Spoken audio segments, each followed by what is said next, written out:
প্রশ্ন রবীন্দ্রনাথ ঠাকুর।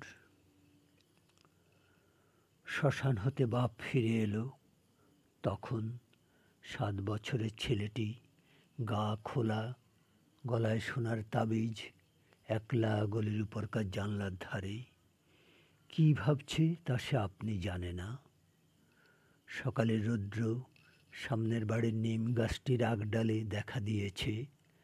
কাঁচা আমওয়ালা গলির মধ্যে এসে হাঁক দিয়ে দিয়ে ফিরে গেল। বাবা এসে খোকাকে কোলে নিলে। খোকা জিজ্ঞাসা করলে, মা কোথায়? বাবা উপরের দিকে মাথা তুলে বলল, স্বর্গে। সে রাত্রে শোকে শ্রান্ত বাপ ঘুমিয়ে ঘুমিয়ে ক্ষণে ক্ষণে গুমড়ে উঠছে।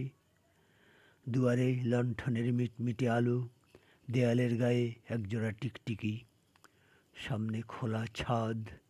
কখন খোকা সেইখানে এসে দাঁড়ালো।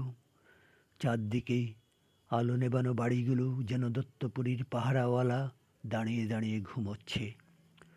উলঙ্গ গায়ে খোকা আকাশের দিকে তাকিয়ে। তার দিশেহারা মন কাকে জিজ্ঞেস করছে, কোথায় স্বর্গের রাস্তা?